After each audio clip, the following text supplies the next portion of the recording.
Okay,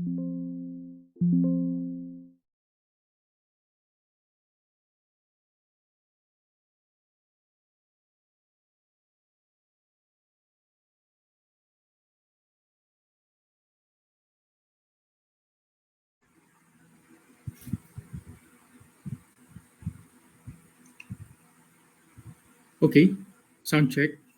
Class, pakinig ba yung aking audio? How about yung nakashare natin na PowerPoint? Kita po ba ng lahat?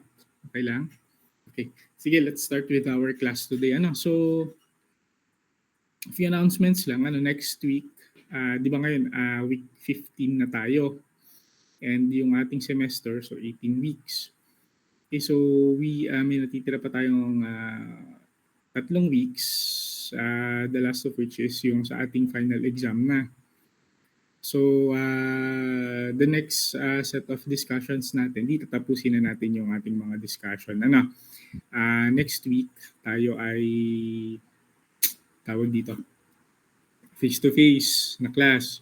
So, we'll have yung ating, tawag dito, continuation ng ating discussion. Discuss natin itong ating principle of linear impulse and momentum. Then yung the principle of angular impulse and momentum, I'll give it to you na lang sa video lecture. Tapos yung ating yung ating last set of topics, which is yung ating planar body kinematics hanggang kinetics of rigid bodies, i-discuss natin yon the following week naman. So I think naman na may ipasok natin yung topics natin under sa ating school for finals bago tayo mag-finals. So ayun. Next week ko din ibabalik yung inyong mga test papers. Next week ibabalik yung inyong mga midterm papers and yung mga problem set ninyo. Okay? So ayun.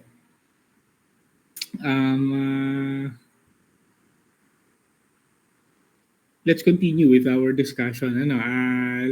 Just to recap, so last week ating na-discuss na itong sa ating principle of work and energy, starting with the definition itong ating work. And yung ating iba't ibang types ng work depending on the force na-applied natin. We have again yung ating work of our applied force, work of our weight or gravitational force. We have the work of our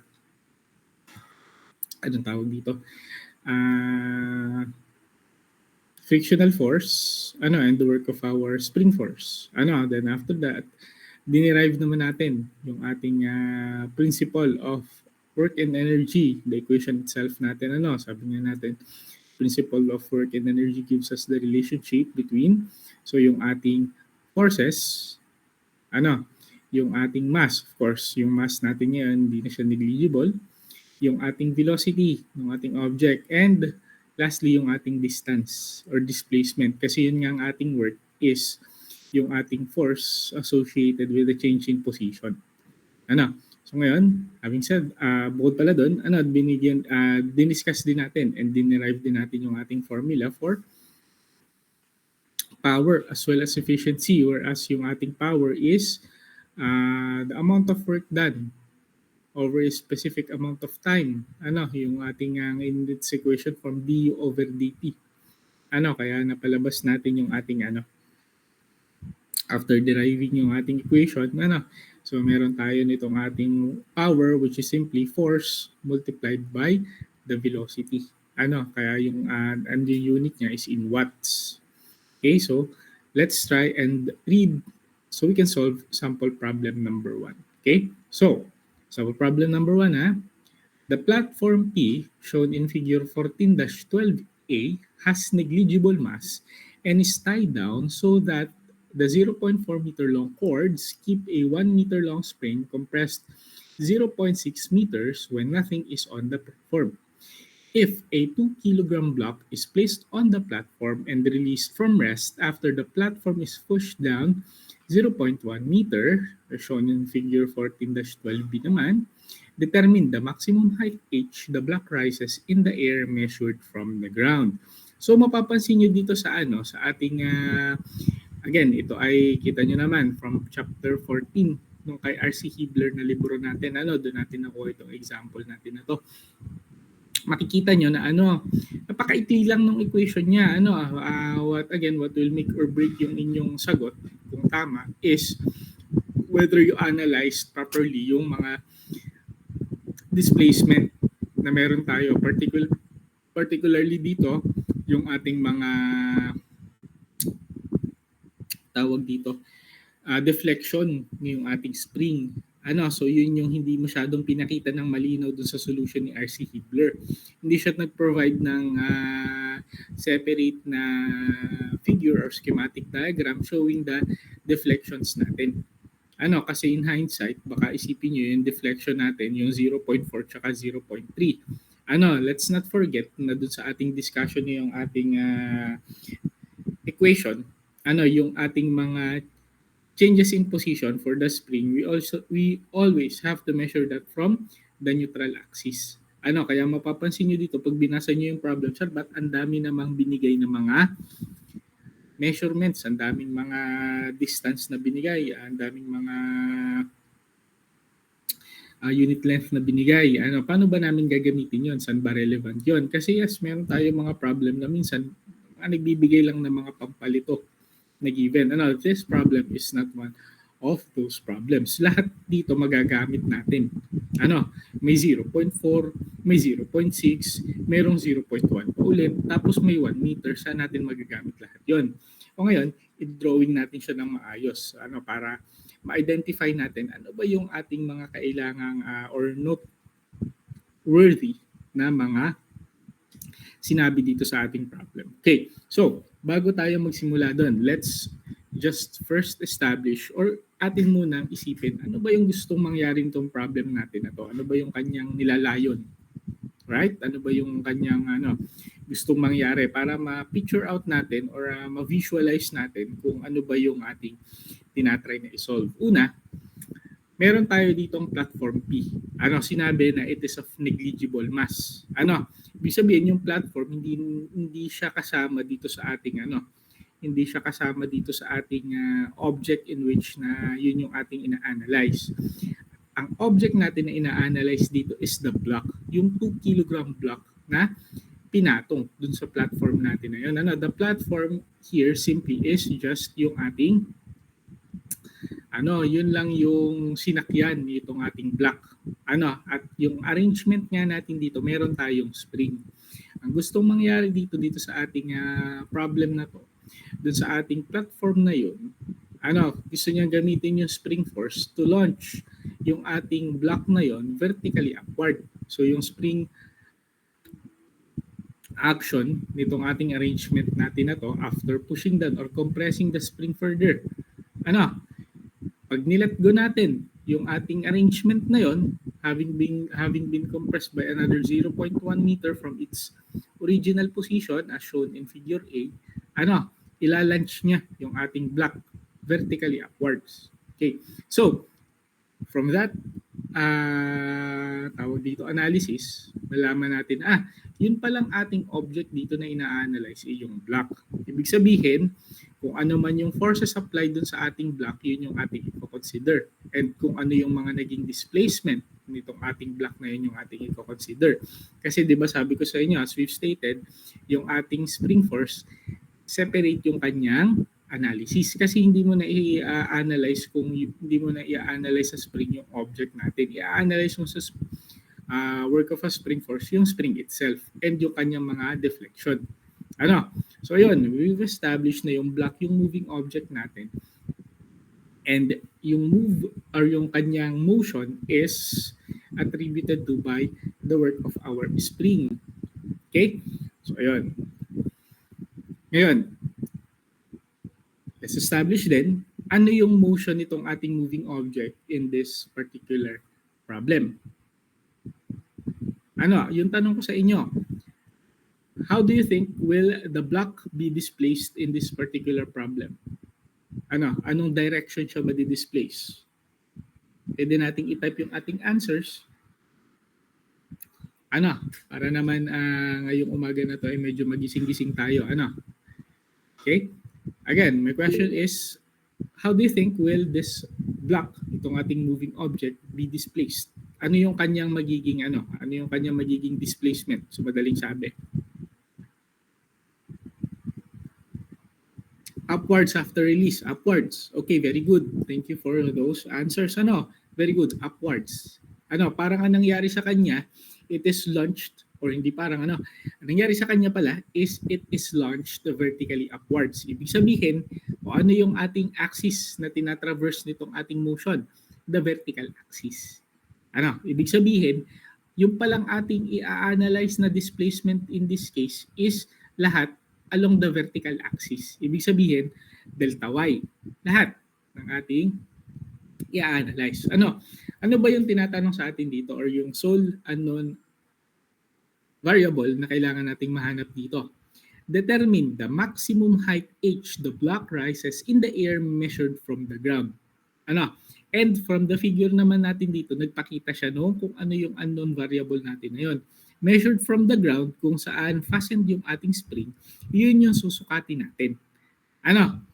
O ngayon, let's try and solve and analyze na yung ating problem. Let's start with, paano ba tayo nagsisimula ng ating problem? We start with the given. Okay? Isa-isahin natin yung mga given natin. Given. Ganito. Para dun sa mga distances na binigay, yung mga unit length na binigay, isusulat natin siya separately. Isusulat natin siya on a different yung sa kabukod, ibubukod natin siya, given / schematic diagram.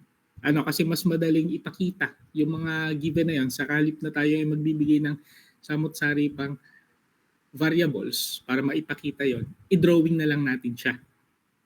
Kasi hindi naman kasi lahat yon, yun yung variable na nagagamitin natin. Yun ay mga different distances lamang para ma-quantify natin or makuha natin kung ano talaga yung ating mga deflection na kailangan, yung mga distances na kailangan natin. Kasi imagine, yung ating equation for the spring force natin, -1/2 k s sub 2 squared minus s sub 1 squared. Tutusin na kailangan lamang natin dalawang distance lang. Pero ang daming binigay, 0.4, 1, 0.6, 0.1, ang dami. Dalawa lang yung kailangan natin doon. So hindi natin siya kailangan bigyan pa ng kanya-kanyang variable. I-drawing na lang natin siya. Bukod doon, ano pa yung meron tayong mga given? Binigyan tayo ng mass ng ating block. The mass of the block natin is 2 kilograms. What else? Dito sa ating given mismo, sa ating figure, binigyan tayo ng spring constant, 200 Newton per meter. What else? Parang wala na kasi distances na yung ibang ibinigay. We're simply here to find h. Itong h na to, measured from the ground. Okay, now, punta tayo sa ating given ulit, / schematic diagram. Okay, given / schematic diagram. Ngayon, i-drawing natin siya ng mas malinaw. Kasi from here, makakapagbigay naman tayo ng mga makakapagbigay naman tayo ng ating mga sukat ng deflection natin. Pero mas palinawin natin. Kasi yun yung kulang sa solution ni R.C. Hibbeler. Hindi niya pinakita ng mas malinaw. Yung nilalayo naman natin dito is mas ma-explain ng mas malinaw kung ano yung Kasi yun yung sinasabi ko sa iyo, yes, pwede nyo naman siyang aralin actually. Pwede nyo siyang aralin using yung ating mga references. However, yung mga references natin, halos shortcut lahat ng kanyang mga halos shortcut lahat ng kanyang mga solution. Okay? Mas maganda na mas naipakita natin siya ng malinaw para mas masanay tayo on that practice. Okay. So, dito, magpapakita ko ng ilang mga figure to show yung ating mga deflection dito ng mas malinaw. Now, pansinin nyo na itong ating drawing dito, mapapansin nyo, it is sort of looking like, para siyang naka-isometric yung view niya. Now, bago tayo pumunta doon, let me ask you na lang din. We've established na yung ating tawag dito yung block natin na to, yung figure natin na to, it will be displaced vertically upward. Ano? O ngayon, going back dun sa ating working equation, summation of, yung ating principle of work and energy. Diba, we have KE1 plus the summation of work done on the object is equal to KE2. Disregard muna natin yung KE1 and KE2. Punta muna tayo sa ating summation of work. Sa tingin ninyo, alin dun sa apat na types of work depending on the force na meron ang present dito sa ating object na to? Isa-isahin natin work of an applied force. Do you think na meron ditong present na work of an applied force? Yes or no lang? Pwede natin i-type. Pwede tayong mag-react lang kung affirmative or negative. Meron po bang applied force? Meron. Meron. Okay, here's the thing. Sa tingin natin or in hindsight, isipin natin merong applied force. Bakit? Siguro ang iniisip nyo, correct me if I'm wrong siguro ang iniisip niyo is itong kamay. Tinutulak niya yung aking object pababa. Tama? Yun yung naiisip nyo kung saan nagkaroon ng applied force. Tama? Sige, that's a common misconception. But then again, nakita nyo na merong applied force dito. Nakita nyo na merong kamay na nagtutulak. Ngayon, meron ba kayo nakita dito anywhere in the problem na nagbigay ng value ng compressive force nitong kamay na to? Wala. So that should, para sa inyo, signify something. May ibig sabihin yun. Bakit? Yung ating kamay na yun, hindi siya relevant dito sa ating problem. Bakit? Yung kamay kasi natin na yun, hindi naman siya responsible or yung force nung pagtulak niya pababa, yung compressive force natin ng kamay na to, hindi siya responsible para ma-launch vertically upward yung ating block na yon. What do I mean by that? Ang gusto lang gawin ng kamay na yon is just to compress yung ating spring na yon. Yung kamay natin na yon is here just to bring this whole arrangement sa kanyang initial state point. Yung ang ating spring ay primed or yung ating spring ay compressed. Okay, ibig sabihin at state point 1, walang applied force dito. Ang gusto lang niyang gawin is to compress the spring to initially to launch it vertically upward. Kaya napansin niyo dito, wala namang force na binigay, wala namang force na binigay dito sa kamay. So hindi siya relevant doon. Clear po ba tayo doon sa part na 'yon? Okay lang tayo doon sa part na 'yon? O ganito, para mas mai-explain natin siya using yung ating equations. Di ba yung ating work, it is the force. Yung ating work, it is force associated with the change in position. Let's say, sige, meron tayo ditong naging change in position. Di ba yung sinabi natin, it is pushed down by 0.1 meter. However, yung 0.1 meter ba na yun, magmamatter ba siya dito sa ating vertical distance na hinahanap na to? Di ba hindi naman? So kaya hindi relevant yon. And again, wala namang compressive force nitong kamay na to na binigay. Hindi siya relevant doon. So yung una sa apat na forces, hindi siya relevant dito. Wala siya dito sa problem natin na to. So that's the work of an applied force crossed out. Pangalawa, work of our weight. Ngayon, going back dun sa ating discussion, di ba sabi natin, force associated with the change in position. And kapag work of our weight, the force natin na consider is yung ating weight. Ngayon, yung ating block na to, meron ba siyang ibinigay na value for our weight? Yes or no? Affirmative lang or negative? O meron. Bakit? Kasi may mass na binigay. The 2 kilogram block. Ngayon, yung weight ba natin na yan? Meron ba tayong binigay na displacement or made-displace ba vertically yung ating block na yon para magkaroon ng bearing yung ating weight? Affirmative lang or negative? Very good. Affirmative din. Kasi yun nga yung hinahanap natin. Okay? Knowing that, yung ating equation is negative W times delta Y. Ito yung delta Y natin measured from this state point 1 natin na to, 0.3 meters from the ground. So ito yung ating origin. Pataas, yun yung ating delta Y. Ngayon, sa tingin ninyo, yung work of our weight ba natin dito, will it be positive or negative? O i-type na lang din natin yung ating sagot, or affirmative na lang or negative. Positive ba siya or negative yung work natin dito?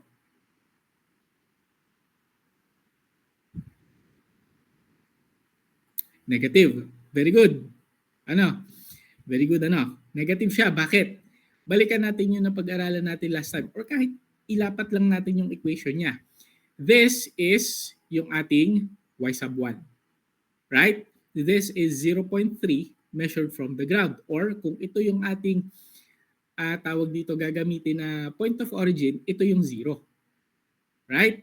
O ngayon, ano yung kanyang delta y? Di ba ito yung y sub 1, ito yung y sub 2. Y sub 2 measured from this particular configuration, mas malaki ang value nito kaysa dito. Ano, whether it is measured from here at 0 or 0.3 from the ground. Ibig sabihin, yung delta y natin, positive siya. Positive value ng delta y multiplied by negative weight, di ba negative yung lalabas sa atin doon. So negative yung work of our weight na lumabas dito. Ngayon, balikan ulit natin yung pinag-usapan natin last time. Kailan ba nagiging negative yung work ng ating weight? Kapag nag-act siya as a resistance, para madala natin pataas, or kung ma-move natin sa kanyang final position yung ating object, in this case vertically, dinadala natin siya pataas. Yung displacement natin, yung trajectory niya pataas. Kasi ang tinatanungan natin, what is the maximum height? Ngayon, ano ba yung direction ng ating weight? Di pa pababa siya. Ibig sabihin, yung weight, nag-a-act siya as pabigat para ma-elevate natin or ma-launch natin vertically upward yung ating block na yun. So clear po ba tayo sa part na yun? Present yung ating work of our weight dito sa ating problem natin na to. So number 2, work of our weight. So i-check natin siya dun sa ating listahan. Okay? Clear tayo dun sa part na yun? Nakakasunod pa so far? Okay lang? Okay. Now, next. Yung pangatlo, work of our frictional force. Sa tingin ninyo, in this configuration, meron ba tayong magiging friction? O wala. Very evidently so naman. Kasi wala naman tayo ditong surface in which ito ay mag-travel. At wala din namang binigay dito na air resistance that will act as a sort of friction. So ibig sabihin, work of our frictional force is cross out din natin siya. O last na, work of our spring force. Yung work of our spring force, very obvious naman na meron dito. Ibig sabihin, pag kinuha natin yung summation ng work natin, meron tayong work of our weight, and then we have yung ating work of our spring force. Okay? Clear po ba tayo dun sa part na yun? Clear? Okay lang? Okay, very good. Ngayon, since alam natin, meron tayong work of our weight and work of our spring force, ano ba yung mga formula natin for those? Di ba yung work of our spring force? Ito, ibalik natin yung ating equation ha. KE1 plus the summation of work from state point 1 to state point 2 is equal to KE2. Ngayon alam natin na yung ating work dito na present is the work of our weight from state point 1 to state point 2 and the work of our spring force from state point 1 to state point 2. So ito yung dalawa natin kailangang ma-analyze. Punta naman tayo dito sa KE1 at KE2 natin. Sa tingin ninyo, punta muna tayo sa state point 1, yung ating kinetic energy at 1. Sa tingin ninyo, ano ba yung ating formula for KE1? 1/2 mv1 squared. Sa tingin ninyo, ano yung magiging value natin dito ng KE1? Or particularly, ano yung magiging value ng ating velocity for our initial state point? Kasi tingnan natin, 1/2 mv1 squared, 1/2 times m. Yung mass natin given as 2 kilograms. Now, how about the velocity? Ano yung velocity natin at state point 1? 0. Oh, very good. It is 0. Kasi it started from rest. Wala pa naman siyang velocity at this state point. It started from rest. Ibig sabihin, KE1 natin, pwede natin itong i-cancel out na as 0. Okay, very good dun ha. Punta naman tayo sa KE2. Let's analyze KE2 naman. Sa tingin niyo 1/2 mv2 squared. O the same 1/2, the same mass, the same 2 kilogram mass. Now, yung ating final velocity V2, V sub 2. what do you think will be the value ng ating V sub 2 na yon? O ito, bibigyan ko kayo ng hint. Balik tayo dun sa ating rectilinear kinematics, particularly yung ating mga free-falling bodies or objects that is thrown or flung vertically upward. Di ba yung tinatanong natin dito is the maximum height. O ngayon, ang magiging siste kasi nitong ating block na to, para siyang object na iniitsa vertically upward. Ngayon, pag ang isang object, na-reach niya yung kanyang maximum height, ano yung velocity niya doon? Zero. Zero din since it's the highest point. Ano? Very good. Ano? Kasi zero siya since, sabi nga natin, at its maximum height, na unti-unti nang magdi-dissipate yung value ng velocity niya until such time na narating na niya yung kanyang peak, ano, yung maximum height, zero na yung velocity doon. And from there, babalik na siya pababa. Ano?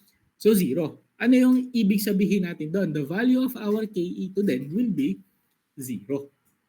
Ano? So zero na din tayo dito. That leaves us with just the summation ng ating work. Okay? Clear tayo sa analysis natin na yon. Okay? Clear tayo doon. Okay? Okay, very good ha. So yun yung gusto kong ano sa inyo. Yun yung gusto kong masimulan ninyo na ano, masimulan ninyo or at least dun yung ating maging tawag dito, kung paano natin i-analyze yung ganitong klaseng mga problem. Ano? Una tatanungin ninyo doon sa problem, o ano ba yung moving object ko? Kasi di ba sabi natin, ang ating ina-analyze lang naman natin dito is laging one moving object. Ano, so ano yung aking, or in this case, dalawa kasi again, separate nga yung spring. Ano ba yung moving object ko? Then ano yung mga work na meron ako? Ano, kasi for the summation of work. And you analyze ano yung kanyang final at initial state point para unti-unti nyo siyang ma-identify bago natin ma-plug in sa ating working equation. Ano, kasi kung babasahin nyo lang siya dito sa ating dito sa ating R.C. Hibler na libro, ano, madali nyo lang mababasa yon kasi binabasa nyo eh. Pero kung i-analyze nyo siya separately, parang it doesn't make sense agad na alam niya agad na ganun lang nangyari. Parang walang sequence na nangyari, alam niya agad yung approach. Now, it's not wrong kasi kung nabasa nyo siya, now it's not a problem. Ano, pero kung magsisimula ka talaga from scratch sa analysis niya, it's better to start with the equation muna. Then isa-isahin natin kung ano yung mga meron tayo at kung ano yung wala tayo. Ano, kasi kung mapapansin mo dun sa mga solution ni R.C. Hibler, ni Beer, sa solution manuals nila, alam agad nila na kailangan kumuha ng ganitong value para ma-plug in ko dun sa final equation. Ano, di ba mas magme-make sense kung nag-a-analyze ka ng isang problem kung magsisimula ka doon sa mismong equation. Tapos isa-isahin mo, ito pala yung kulang doon. Ibig sabihin, kailangan kong kumuha ng isa pang equation para makuha mo na yon, then so on and so forth, hanggang mapalabas mo yung Parang meron siyang pinagsimulan, hanggang narating mo yung lahat ng unknown variables natin. Anyways, let's continue. Analyze na natin ngayon yung ating mga work. Una natin, given schematic, this is for the spring muna. Kasi it's imperative na ma-analyze natin ng maayos yung ating spring. Okay. Now, magbibigay ako sa inyo dito ng tatlong figures para ma-distinguish natin or para mabigyan tayo ng linaw dun sa ating paano natin kukunin yung mga deflection ng ating spring. Una, let's label this one as A or figure A. So, ito yung ating ground floor. O ayan, medyo tuwid na yan. Dito sa ating problem, sinabi na yung ating spring, yung kanyang neutral length is 1 meter. Kinocompress nga siya nitong 0.4 meter na tali. Ibig sabihin, at its neutral position, yung haba ng ating spring, kung hindi siya nakatali ito yung ating spring. Ito yung ating platform. Ginawa ko na lang siyang two-dimensional. Let's say this is the front view. Paano yung view na yun? Ganito yung view niya. Ito yung cross-section natin. Okay? Now notice na hindi pa siya nakatali. Hindi pa siya nakafasten sa ground via the 0.4 meter cords. Ito yung kanyang neutral position. 'Di ba sabi ko sa inyo do sa ating discussion, it's important na kunin niyo yung kanyang neutral position kasi that is your point of origin, that is your zero. That is where you measure yung deflection ng ating spring. This is 1 meter.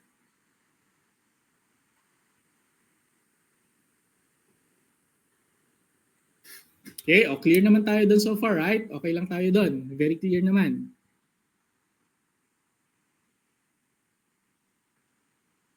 Okay? Okay, good. Kapag medyo nalilito, kapag may questions, just simply raise your hand. Pwede natin ulitin, pwede natin i-explain in a different manner para magets natin. O ngayon, punta tayo sa sunod na state point natin. Yung state point A natin dito, where nakatali na siya via the 4 cords, 0.4 meter yung length. Ngayon, ganito na yung naging itsura niya. Let's say this is figure B. Ito pa rin yung same ground floor natin. Ngayon, yung platform natin medyo bumaba na siya. So ito yung platform natin. Don't mind the scale na lang ha, kasi baka skewed yung kanyang scale. Ang pansinin na lang natin yung mga dimensions. Okay? This is the spring natin na compressed na at ito naman yung ating ground floor in which yung ating cable ay nakafasten. Ano? Kung ito ay 1 meter, ito daw ay na-compress yung ating spring right here. This is 0.4 meter. Ano? Ito yung length ng ating cord, which makes sense naman. Very clear naman dito kahit very simple yung ating figure. Ano? O ngayon, if this is the neutral position natin, kung ipo-project natin yung neutral position natin na to, papunta dito, it makes sense naman. Kasi ano ba yung sabi? It keeps a 1 meter long spring compressed by 0.6 meters. Ibig sabihin, at its state point at A, yung spring daw natin, since tinali siya ng 0.4 meter, compressed daw siya by 0.6. Ano? Ano ba yung 0.6 na yun? Di ba ito yung 0.6? Ano? Kasi 1 meter minus 0.4, 0.6. Ay, paano ba tayo again nagsusukat ng deflection itong ating spring? Sinusukat lagi natin siya from the neutral position. Hindi natin siya susukatin dito sa ground. Ano? Kasi baka gamitin nyo na displacement sa kanya 0.4. Hindi na displace yung ating spring ng 0.4. Ano? Look at it this way. Ito yung ating spring. Nung kinompress siya, ang natira na lang sa spring 0.4. Ibig sabihin, 1 minus 0.4, ano yung iniikli ng spring? Yung 0.6 na yun. Ano? Clear po ba tayo sa part na yun? Okay lang? Okay lang, right? Oh, it makes sense. 0.6 yung naging deflection ng spring. Yun yung ikinompress niya. Ano, hindi yung 0.4, hindi siya na-compress ng 0.4 kasi yun yung natira. Ano, okay? O next, let's draw na yung huli nating magiging figure natin dito. Let's say this is figure C, in which itong platform natin na to, kinompress pa natin siya by another 0.1 meter. Ano, huwag pansinin na medyo lumiit yung ating platform. Compressed pa siya lalo by 0.1 meter. So kung measure natin siya dito, right, then kung ipo-project natin siya dito, ito daw ay 0.1 meter. Kung yun ay 0.1 meter, ibig sabihin itong natitira natin na to, this is 0.3 meter na. Ano, tapos paano natin ipapakita yung cord dito? Medyo lulubay na yung cord dito. So medyo malubay na siya na ganyan. Then this is where it is fastened. So more or less, ang itsura niya parang ganito. Ayan, medyo malubay na siya. Okay? Then, kung kukumplituhin natin, projecting this distance dito, this is the same 0.6. Which makes sense. Ano? 0.6 plus 0.1 plus 0.3 is the total length nitong ating spring. Clear po sa atin yung part na yun? Okay lang tayo dito sa figure natin na to? Clear naman, right? Mas nagkaroon ng linaw compared dun sa dalawang figure na isometric na dito mas ma-identify natin kung ano yung ating mga deflection. Ano, ngayon, Ang ating purpose dito is mahanap kung ano yung ating deflection, kung ano yung ating distances, particularly S sub 1 tsaka S sub 2 doon sa ating spring. Kasi 'di ba dito, sulat natin work of our spring from state point 1 to state point 2 is negative 1 half K S sub 2 squared minus S sub 1 squared. S sub 2 minus S sub 1. Ngayon, sa tingin niyo, A, B, C. Alin dito sa A, B, C na figure natin yung state point number 1 for S sub 1? Pwede natin i-type yung answer natin. Alin dito yung initial state point natin? Alin yung ating gagamiting figure dito para makuha yung ating S sub 1? C. C? How about yung iba? C? O hindi sigurado? A? Okay? Good guesses? O ganito. Yung ating initial state point dito is C. Bakit yung C yung ating initial state point? O very good dun sa ano. Bakit C? Kasi itong ating A na to, we can consider this as yung ating magiging pinaka-neutral na position niya. Ano? Right? Hindi lang natin masasabi na yung spring natin dito is in its neutral position kasi kinompress na siya agad. Ano, hindi na to makakabalik dun sa kanyang neutral 1 meter length kasi mapipigilan siya nitong ating tali. Ano? Ngayon, ano ba yung ating problem? Ano ba yung figure natin? Let's try to visualize this. Ito yung ating platform. Nandito yung aking spring. Ito yung aking spring. Yan, ganyan. Ano, pinatong ko dito yung aking block. Ano, say ito yung aking block. Ano, pinatong ko dito. Tapos kinompress ko siya. Ang gusto kong mangyari is from that state point na naka-compress yung block, bibitawan ko siya para pag nag-spring back yung spring natin, malalunge vertically upward. Ibig sabihin, ano yung initial state point ko? Yung pag-compress ko dun sa aking spring. Ano? Kasi kung ang initial state point ko ay A, walang mangyayari sa block. Ano? Right? Kasi walang deflection ng spring para i-launch siya vertically upward. So ito yung state point 1 natin, B in this figure. Ano? Tapos dun sa ating ginawang drawing naman dito, it is a state point C. Ano? Kasi dito nga natin nilagay yung ating block para ma-launch siya vertically upward. O ngayon, knowing that yung ating initial state point or S sub 1 is at C, sa tingin ninyo, ano ngayon yung value ng ating S sub 1? Ano ngayon yung deflection ng ating spring? Pwede natin i-type yung ating answers.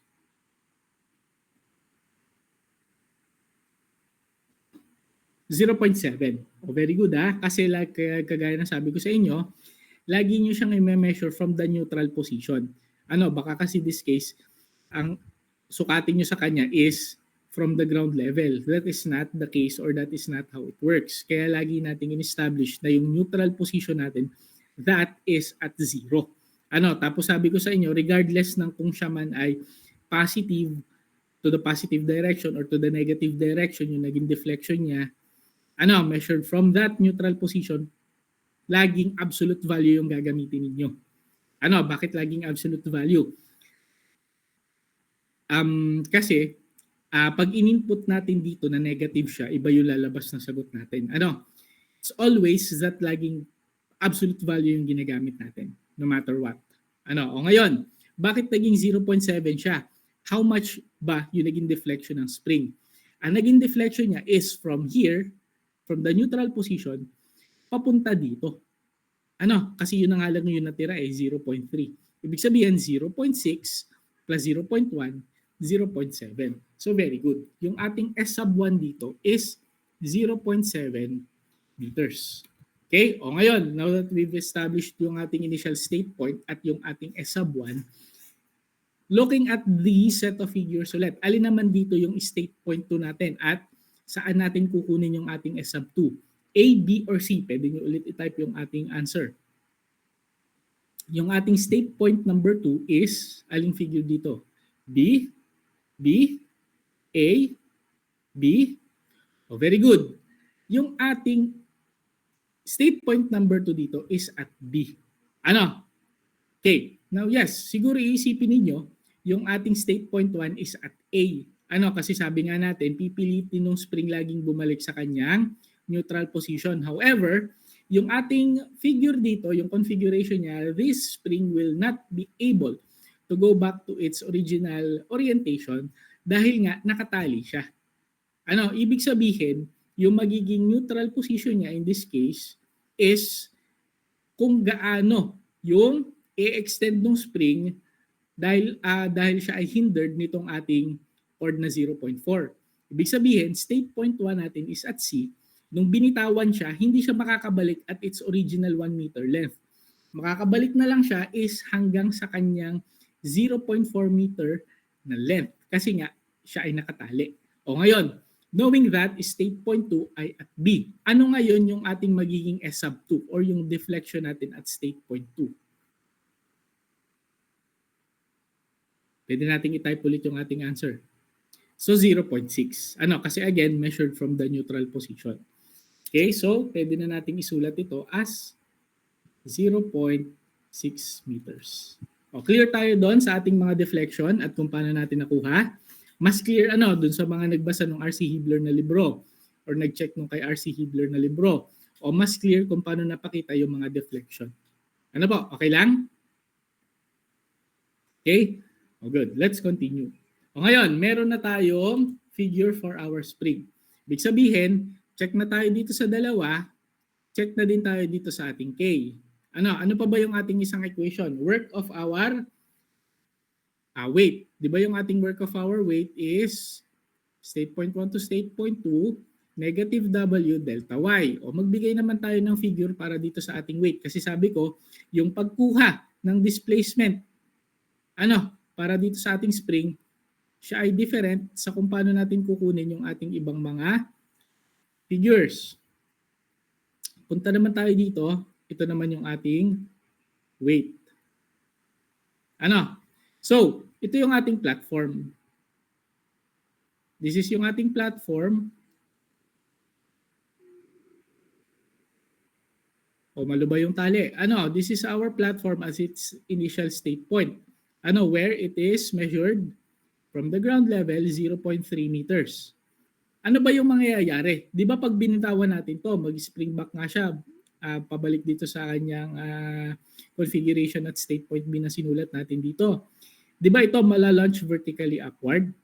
So this is at T is equal to 0. This is as its initial state point. Ngayon, pag na-launch vertically upward na siya, so probably it will end up somewhere in here. Yun yung kanyang magiging maximum height. Di ba yung mini-measure natin na yun? Di ba measured at the origin natin at 0? Di ba ito yung ating delta Y? Okay lang tayo dun sa part na yun? Clear naman tayo dun sa part na yun? Ang hinahanap naman natin ay H. Okay? So measured from the ground, ito yung ating hinahanap na H. Ibig sabihin, yung ating H, this is delta Y plus 0.3. Ibig sabihin, ang unknown natin na kailangan makuha dito para makuha natin yung H ay delta Y. Ibig sabihin, sa equation natin na to, unknown sa atin yung delta Y. Yung W naman natin, given na siya kasi meron nga tayong mass. And knowing na yung ating equation is this one, pag in-equate natin itong dalawang ito, the summation of work natin is equal to 0, we are left with one equation and with one unknown, which is the delta Y na natin. Clear tayo dun sa part na yun? Okay lang? Okay lang, Now ngayon, pwede mong i-substitute directly dito sa delta Y yung aking 0.3 minus H para makakuha ka ng directly ng value ng H. Pero in this case, gamitin na lang muna natin siya as delta Y and then saka na lang natin siya i-substitute dito is just simply adding 0.3 lang naman. Okay? So let's proceed to the solution. Now, yung kay R.C. Hibler na solution, wala na siyang pinakitang ganito. Directly nag-proceed siya sa solution. So, sa tingin nyo ba, knowing na, sa ulo nyo yung mga formula, kung hindi ba natin gagawin itong mga figure natin na to? Mafi-figure out nyo ba agad-agad kung ano yung mga value ng mga deflection na to? Pwede siguro. However, medyo mahirap. Mas maganda na pinakita muna natin ang mas malinaw. Ano po? Okay, knowing that that is the case, ang gawin naman natin ngayon is write down yung ating solution. So, KE1 is equal to, KE1 plus yung ating work of our weight from state point 1 to state point 2 plus yung ating work of our spring force from state point 1 to state point 2 is equal to KE2. Where sabi nga natin, itong dalawang ito, 0 na. So, let's start with the work of our weight. Negative W delta Y plus this one, negative 1/2 K S sub 2 squared minus S sub 1 squared is equal to 0.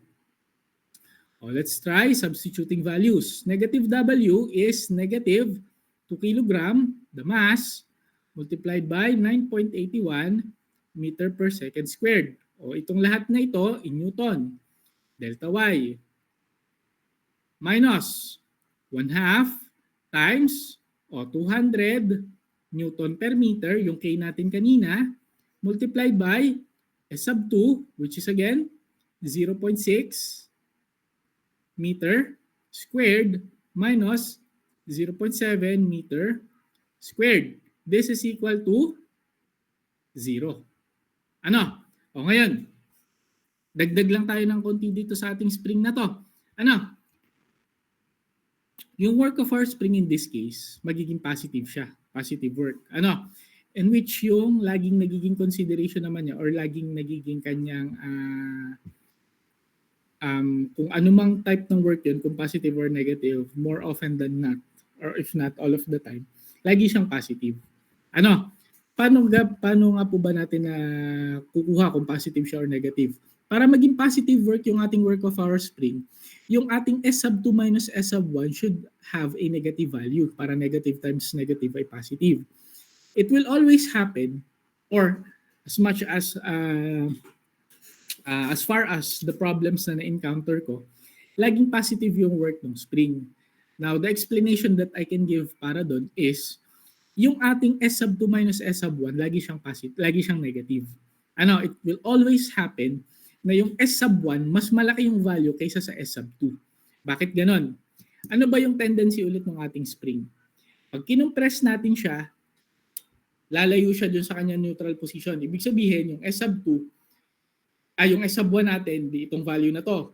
Pag nilet go natin yung ating spring, ang tendency niya is bumalik dun sa kanyang neutral position or almost close dun sa kanyang neutral position. Ano? Ibig sabihin, yung aking S sub 1 will always be greater than S sub 2. Ganun din kapag binanat mo siya. Let's say, binanat ko naman. Nandito yung aking neutral position, nandito yung aking spring. Pag nilet go ko siya, ang gusto pa rin gawin niya is bumalik somewhere in the realm ng kanyang neutral position.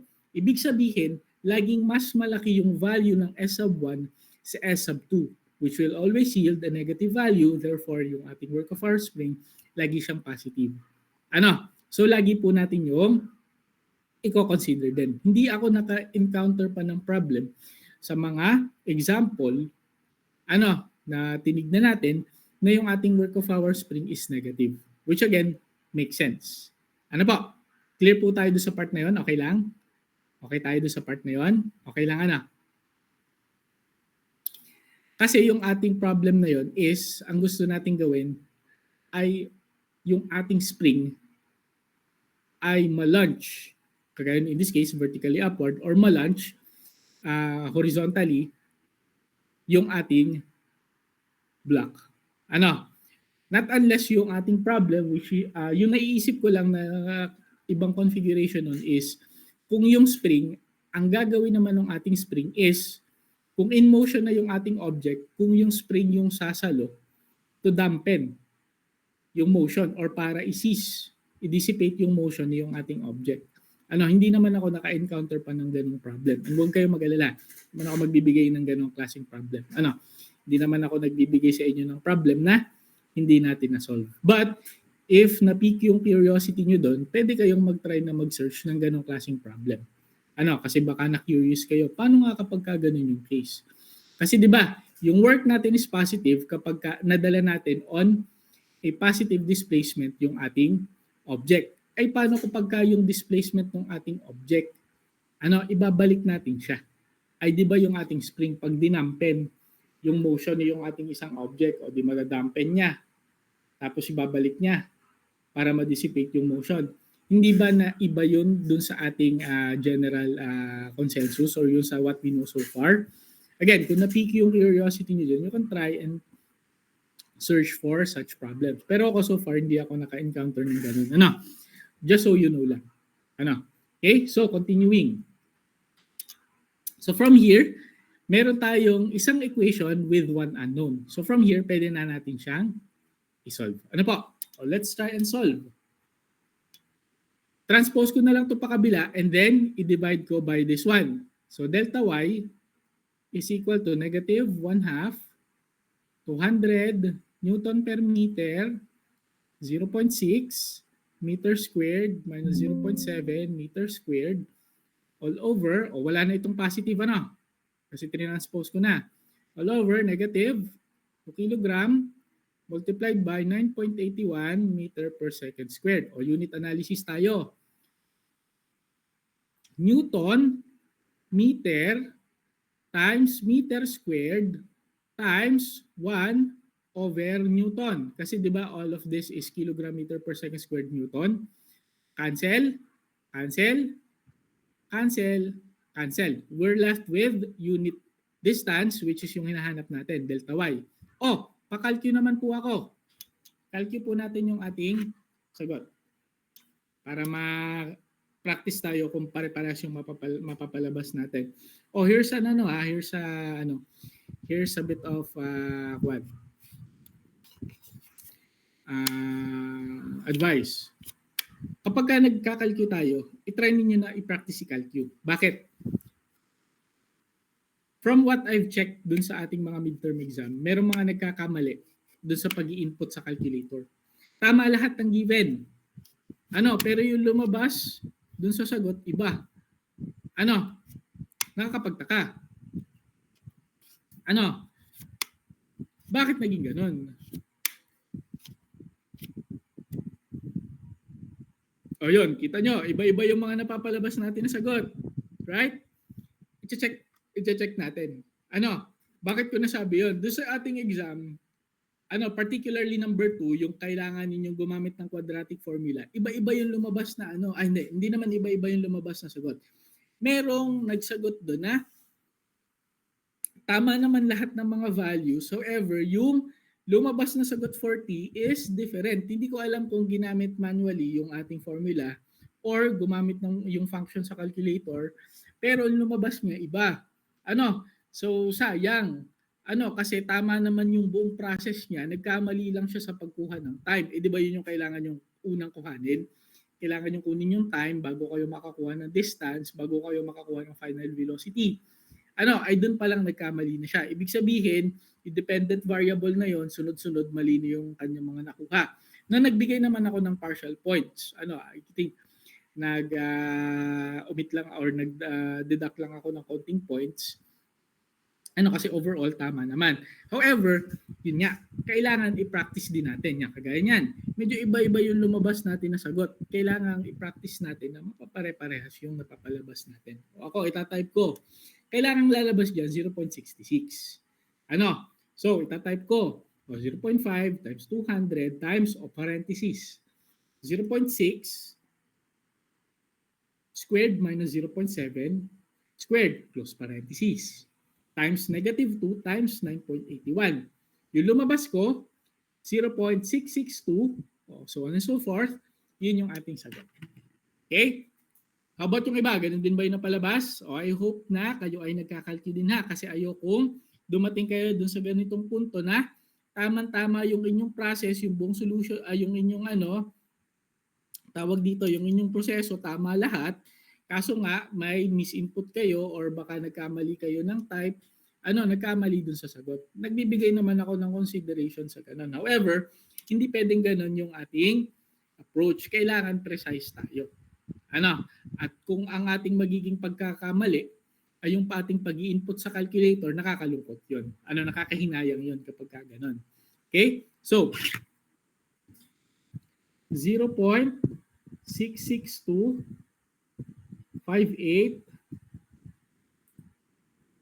91947 662 58 91947. This is in meters. Okay, so knowing that h is delta y plus 0.3, so ito plus 0.3, h is equal to simply, o plus, ano na lang siya, 0.3. Okay, so ang ating final answer is 0.9626 meter. So almost 1 meter measured from the ground, yun yung kanyang na-elevate. Okay? Yun na po yung ating final answer. O kita nyo, kung titingnan natin, napakaikli lang ng solution niya. Lagi naman ganun kasi ang purpose nga nitong ating principle of work and energy is ikliin yung ating mga solution. Kasi a single working equation na lang yung gagamitin natin sa kanya. However, kahit maikli lang yung ating solution dito at isang formula lang yung ating gagamitin, yung ating analysis pa rin yung magme-make or break nitong ating solution. Kasi kung hindi nyo ma-identify ng tama yung mga deflection natin, yung ating mga displacements, kahit alam natin yung equation, hindi natin mapapalabas yung tamang answer. Clear po ba tayo doon sa ating sample problem number 1? Naging malinaw naman po ba? Okay lang. Any questions so far? Questions? Wala pa naman? Okay, very good. So, dire-diretsuhin na natin para tayo ay maaga ma-dismiss. Yung isang problem na lang naman yung i-discuss natin. Okay? Power and efficiency na tayo. Na-discuss na naman natin how we derived yung ating power and efficiency na formula. Proceed tayo sa ating sample problem for power and efficiency. Okay? So, the man in figure 14-15A, so yung figure sa baba, pushes on a 50 kilogram crate with a force of 150 newtons. Determine the power supplied by the man when T is equal to 4 seconds. The coefficient of kinetic friction between the floor and the crate is U sub K is equal to 0.2. Initially, the crate is at rest. Okay, so bago tayo mag-proceed, try muna natin again i-visualize yung ating problem. Simply, ano ba yung gustong mangyari noong ating problem? Gustong mangyari noong ating problem na yung ating man in the example natin na to, na nag-apply ng force, ma-move yung ating crate. Now, given yung ating trajectory nitong ating yung projection, yung force na in-apply nitong ating man in the example. Sa tingin niyo paano mag-displace itong ating crate na to? To the right. To the right or horizontally. Horizontally to the right. Oh, very good Now, knowing that that is the case, atin din bang makoconclude na yung ating crate ay hindi madi-displace vertically? Hindi ba siya magkakaroon ng change in elevation? Hindi din Yes, very good. Ibig sabihin, solely yung motion nitong ating crate is horizontally. O na-establish na natin yon. Ano yung gustong nating malaman? Ano daw yung power na kailangan or ano daw yung power na ini-apply nitong ating man para daw ma-move yung ating yung ating crate. Or particularly, ang hinahanap natin ay power in which yung man ay na-produce natin 4 seconds. Out of that motion na ginawa niya. Okay, let's start to solve yung ating problem. Sabi ko sa inyo, the best way para magsimula sa isang problem is always sa unknown. Ano ba yung ating unknown dito? Simply, power. Ano ba yung ating formula for power? Power, as we discussed, is simply force times the velocity. Ngayon, from here, hanapin natin yung mga variables and kung ano yung meron na tayo dito at kung ano yung wala. Let's start with the force. Force ba meron tayo dito? Yes or no? Meron tayong force. Very good. However, ito pa yung isang itatanong ko sa inyo. Ano yung force natin na gagamitin dito?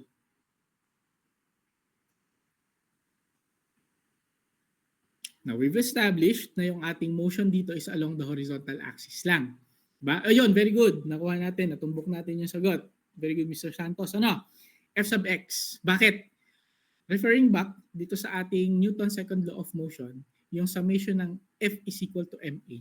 Di ba sabi natin, the summation of forces should always be, or the net force natin should always be on the same direction to that of the motion. Ibig sabihin, kung yung motion natin dito ay horizontally, yung force natin dito, nabibigyan natin ng bearing is the horizontal component lang. Ibig sabihin, yung vertical component natin dito, walang bearing kasi hindi naman siya, as we've established, hindi siya mag-displace vertically. So very good na. Ibig sabihin, F sub x yung kailangan natin. O paano natin makukuha yung F sub x? Meron ditong triangle na binigay. So kukunin lang natin kung F sub x, kukunin lang natin yung horizontal component niya, which is cosine theta. Cosine theta natin is equal to, di ba cosine?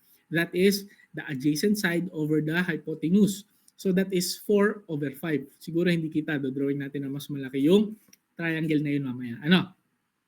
So, very good Check tayo dito, F sub x.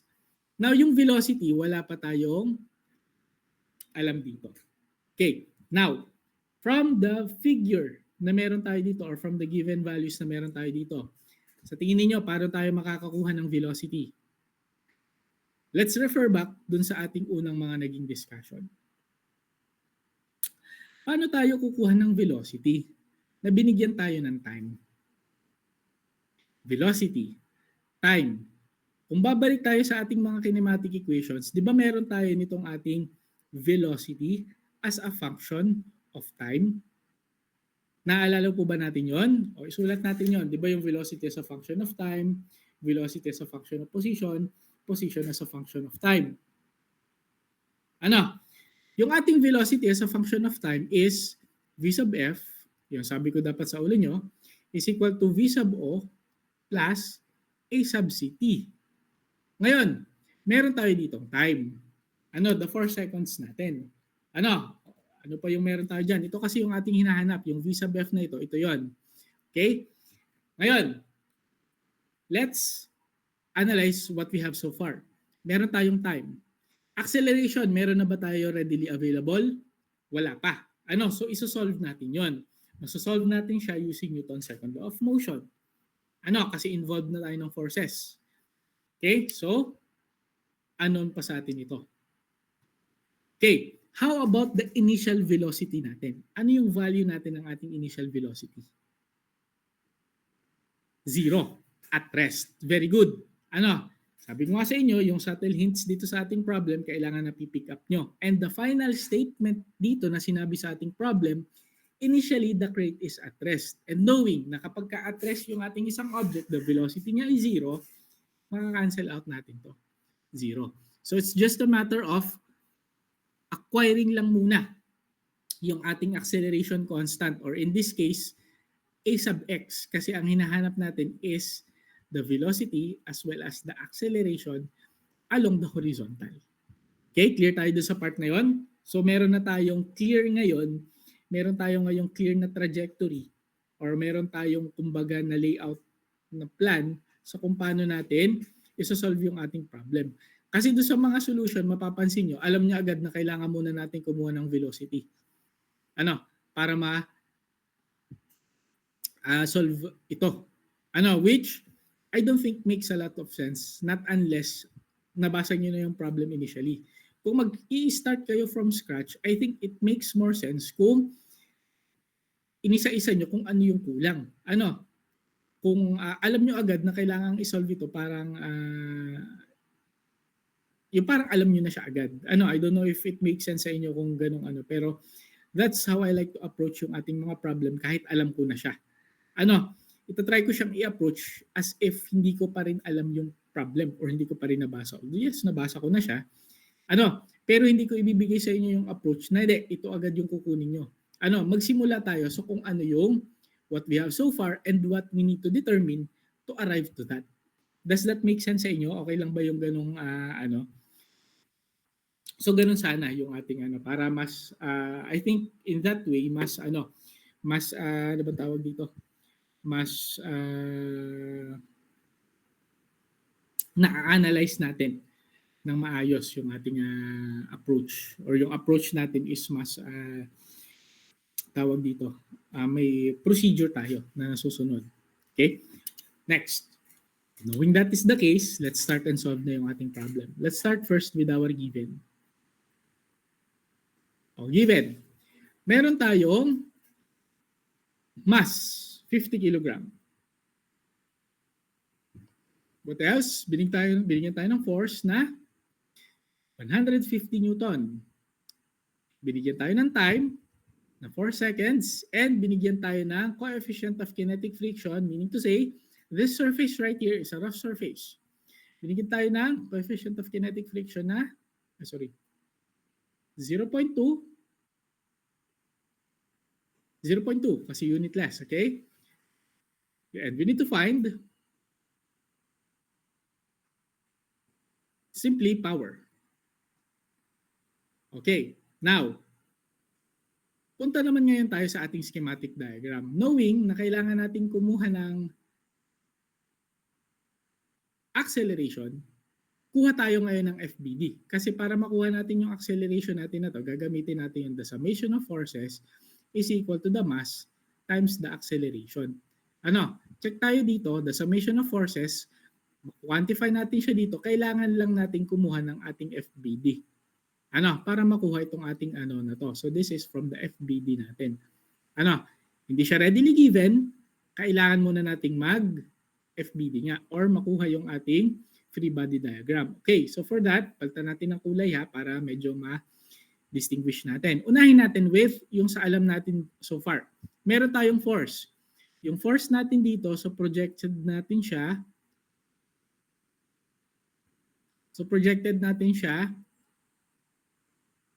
At this particular angle, naka-triangle nga siya, o more or less, like that. So, kung ito yung ating force, ngayon meron siyang component. Nasabi nga natin, kailangan natin is yung ating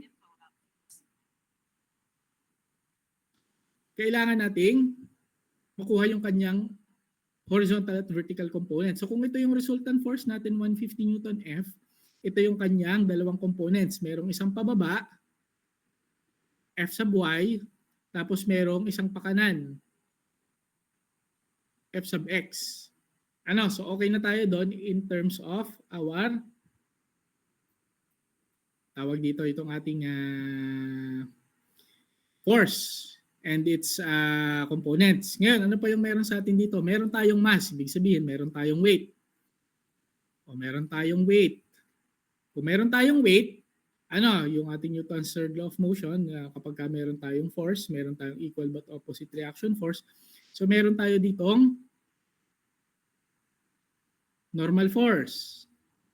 And finally, since meron tayong coefficient of kinetic friction, meron tayo dito dapat na frictional force. Okay? Clear po ba tayo sa ating FBD na ipakita po ba natin lahat ng ating mga kailangang forces? So from here, pwede na tayong mag-proceed sa ating solution. Kasi pwede na nating magamit lahat ng yan dito sa ating summation of forces along summation of forces is equal to the mass times acceleration. So doing just that, solution na tayo Solution. Okay? Unahin muna natin along the x-axis. Summation of forces, okay, along the x-axis. Or the horizontal axis where the positive direction natin is to the right. Okay? Summation ng f of x or f along the x-axis, okay, is equal to m, the mass, times the acceleration along the x-axis. Okay, isa-isahin natin siya Summation ng f of x, ibig sabihin lahat ng pakanan positive, lahat ng pakaliwa negative. Ano yung mga pakanan natin dito? Meron tayong f sub x. F sub x Meron pa bang pakanan? Wala na ano. Pakaliwa na lang, f sub f minus f sub f is equal to the mass times a sub x. O, substitute natin yung ating mga values. 150 Newton multiplied by 4 over 5. O bakit 4 over 5? Ito kasi yung triangle natin. Okay? Yung hypotenuse niya 5, ito ay 4, ito ay 3. Ano? Ito yung ating force. Ano? Ito yung ating theta. Ano ba yung kailangan natin? F cosine theta. Right? Ito, cosine theta. Ano? Cosine theta is equal to the adjacent side over the hypotenuse. Ano? Ang adjacent side natin is, kung ito yung ating theta, 4. Opposite side or the hypotenuse pala natin is 5. Ano? Ay cosine theta ang kailangan nating masubstitute dito. D 4 over 5 na diretsyo. Okay? Clear po tayo dun sa part na yon. Very straightforward naman siya. Ano? Okay lang tayo dun sa part na yon kung bakit 4 over 5. Okay? Minus, ano ba yung ating f sub f? Mu sub k, which is 0.2 multiplied by the normal force. Okay? And this is equal to yung mass. Ano yung mass natin? This is 50 kilograms. Then multiplied by a sub x. Ano natin? Ano? Ibig sabihin, hindi pa natin siya masosolve agad-agad kasi kailangan natin ng normal force. Ano? Okay? O paano tayo makakakuha ng normal force? Kunin naman natin yung summation ng forces along the y-axis. Okay? Summation ng forces along the y-axis or the vertical axis. Lahat naman ng pataas ay positive, lahat ng pababa negative. O ano ba yung mga forces natin dito? Okay? Meron tayong pataas na normal force. Okay? Tapos meron tayong natitirang pababa, f sub y. Tapos meron din tayong weight is equal to m a sub y. Okay, bago tayo pumunta doon, mass natin is given. How about a sub y? We've established na hindi magkakaroon ng displacement yung ating crate na ito vertically. Now, what does that mean? Ano yung ibig sabihin nun and what does that mean for the value ng a sub y natin dito? A sub y is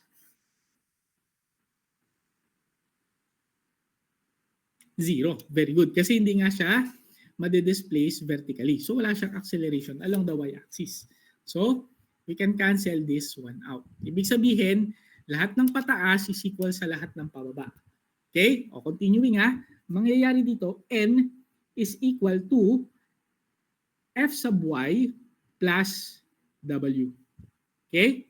So, normal force then is equal to, ano ba yung f sub y natin? 150 Newton times, o ano naman siya? Sin theta. So this time, siya naman ay sin theta is equal to the opposite side over the hypotenuse. 3 over 5 naman siya. So 150 Newton times 3 over 5. Plus, ano yung weight naman natin?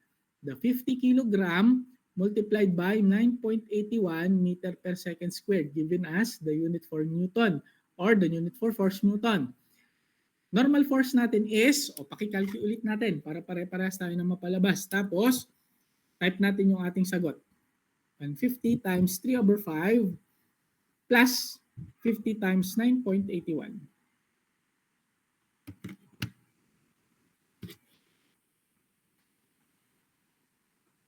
$580.5, 580.5.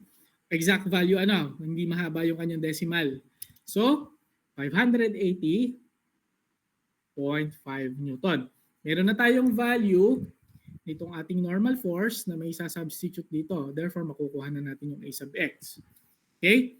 Doing just that, a sub x is equal to, substitute ko na siya dito ha. Ano? 150 Newton times 4 over 5 minus this one. 0.2 unitless times 580.5 all divided by yung ating 50 kilogram. 50 kilogram. Sorry, nakalimutan ko dito na merong Newton. 50 kilogram. A sub x is equal to, o unit analysis tayo. Ito ay kilogram meter per second squared times 1 over kilogram. Cancel, cancel. Leaving us with meter per second squared, unit natin for acceleration, so it makes sense. Eh, ano yung sagot natin dyan? Pakitype ulit natin para ma-sure natin na pare-parehas tayo na lumabas na sagot.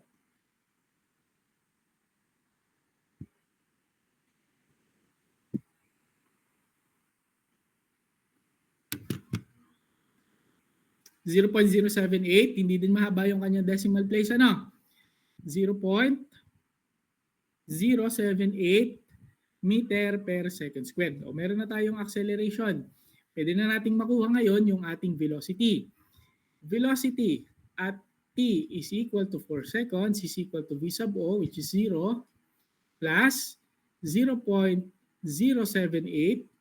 meter per second squared multiplied by 4 seconds. So ito times 4 lang. Cancel, cancel, leaving us with meter per second. Unit natin for